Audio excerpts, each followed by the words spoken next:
URL 주소를 넣게 돼요. 넣으실 때 좀 주의하셔야 되는 게 그게 나중에 큰 문제가 될 수 있기 때문에 이 이유는 성과 기반 노출로 하게 되면 정확한 데이터 값이 취합되지 않아요. 요 4가지 정도의 확장 소재는 꼭 넣어서 활용하시길 바랍니다.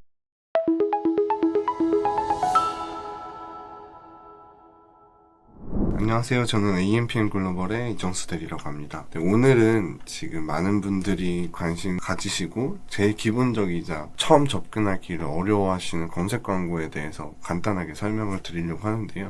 검색 광고의 기본적인 구조는 캠페인, 광고 그룹, 거기에 이제 키워드, 소재, 확장 소재 이 5가지 정도 기본적으로 생각해 주시면 좋을 것 같습니다. 캠페인이 뭐냐라고 하시는데 제일 큰 구분의 하나라고 보시면 될 것 같고요. 캠페인 유형에는 파워링크. 파워링크는 이제 네이버 검색창에 검색했을 때 제일 나오는 파워링크 유형이고, 쇼핑 검색 유형. 스마트 스토어나 쇼핑몰을 운영하시는 분들이 운영하시는 캠페인, 파워 콘텐츠. 블로그에 등록되어 있는 콘텐츠를 파워링크 아래 파워 콘텐츠 영역에 노출시키는 유형이고요.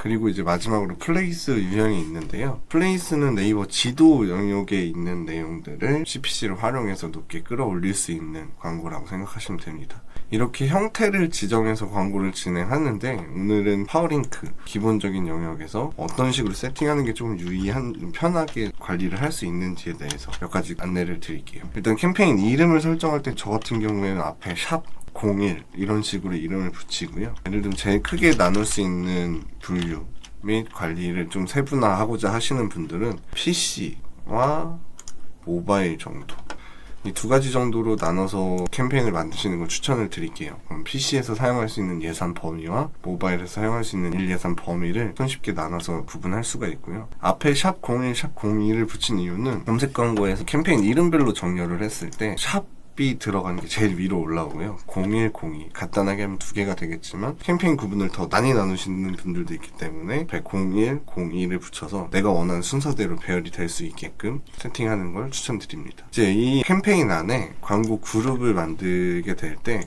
운영하시는 홈페이지 채널을 URL 주소를 넣게 돼요. 이 URL 주소를 넣게 되면 검토하는데 하루에서 이틀 정도 소요가 되시는데, 넣으실 때 좀 주의하셔야 되는 게 URL이 유사한 경우에 남의 홈페이지를 등록해 버리면 그게 나중에 큰 문제가 될 수 있기 때문에 꼭 URL 넣을 때는 내가 운영하는, 내 사업자가 운영하는 홈페이지 URL이 정확하게 맞는지 꼭 다시 한번 체크하시길 바랍니다. 캠페인에서 PC 모바일로 나눠서 PC에서 사용할 예산과 모바일 사용할 예산을 2개로 나눴다라고 하면, 두 번째 광고 그룹단에서는 제품 군별 혹은 키워드 군별로 나누시는 게 좋아요. 예를 들면 의류를 판다 하시면 상위, 샵 02, 하이 이런 식으로 카테고리별로 나누시는 게 좋은데, 좋으신 이유가 뭐냐면 제가 이렇게 임의로 등록하는 URL은 바로 삭제할 거기 때문에 이런 부분은 따라 하시지 않으시길 바라겠습니다.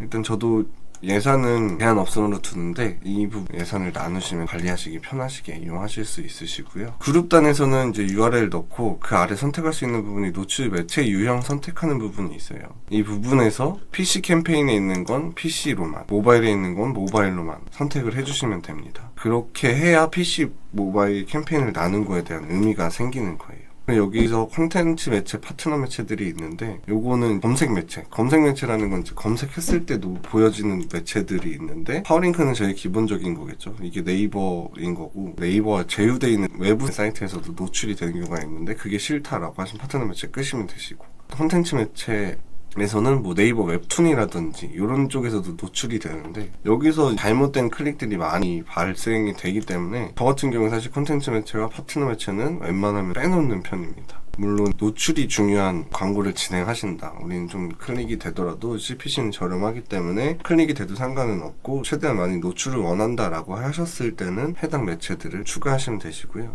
여기 통합적으로 선택하는 것 외로도 밑에 보시면 어떤 사이트들을 선택할 수 있는지 추가하고 삭제하실 수가 있습니다. 그룹단에선 이 정도만 알고 계시면 되시고, 소재를 등록해서 어떤 소재가 더 반응이 좋은지 테스트를 하고 싶다라고 하시면 성과 기반 노출보단 동일 비중 노출로 선택하시길 바라겠습니다. 이 이유는 성과 기반 노출로 하게 되면 처음에 클릭이 일어난 소재로만 중점적으로 노출이 되기 때문에 정확한 데이터 값이 취합되지 않아요. 그렇기 때문에 동일 비중, 같은 기간에 똑같은 비중을 노출시켰을 때 어떤 게 클릭이 났는지를 파악하기 위해서는 동일 비중 노출로 진행을 하시길 바랍니다. 여기서 이제 소재는 최대 5개까지 등록 가능하고요. 원하시는 내용으로 진행하시되 제일 기본적으로 눈에 들어오는 소재들로 운영하시는 걸 추천드리고요. 대체 키워드라는 걸 삽입할 수가 있어요. 대체 키워드가 뭐냐? 제목이나 설명에 보시면 최대 글자 수가 15자, 45자 이렇게 들어가 있는데 이걸 네이버에서 남자 하이라는 걸 검색했을 때 보시면 이렇게 볼딩 처리로 조금 진하게 글씨가 표시되는 것들이 대체 키워드로 들어간 거거든요. 이 부분을 활용하고 싶으시면 대체 키워드를 활용해서 넣으시면 될 것 같아요. 마지막으로 확장 소재들을 말씀드리겠습니다. 확장 소재는 노출되는 것들 보면서 말씀드릴게요. LF 남자 하이가 기본 소재로 들어가 있는 거고요. 첫 구매 시 15% 쿠폰 지급 이 부분이 추가 제목 부분이라고 생각하시면 되세요. 추가 제목 부분에 넣어서 노출을 시키는 거고, 아래에 나와 있는 이 부분은 확장 소재에서 가격 링크라는 부분입니다. 최대 3개까지 선정할 수 있고요. 사이트에 나와 있는 가격이 실제로 들어가지 않으면 반려 처리될 수 있기 때문에 조심하셔야 됩니다. 이 밑에 나와 있으면 카테고리별로 이렇게 나눈 게 있는데, 이 카테고리별로 뭔가 좀 넣고 싶다라고 하시면 해당 내용은 서브링크로 해서 최대 4개까지 넣으실 수 있고요. 각 입력된 값마다 다른 URL을 설정하실 수가 있습니다. 제일 많이 쓰이는 확장 소재는 이렇게고, 이거는 이제 파워링크 이미지라고 해서 이렇게 옆에 나와 있는 이미지들 이 있으실 거예요. 보시면 이미지가 안 들어간 업체보다 확실히 들어간 업체가 훨씬 눈에 들어오기 때문에 요 4가지 정도의 확장 소재는 꼭 넣어서 활용하시길 바랍니다. 네, 오늘 검색 광고에 대한 기본적인 등록 방법 및 제가 활용하는 노하우 몇 가지를 말씀드렸는데요. 다음 시간에 조금 더 자세한 내용으로 설명드리고 소개해드리도록 하겠습니다. 네, 감사합니다.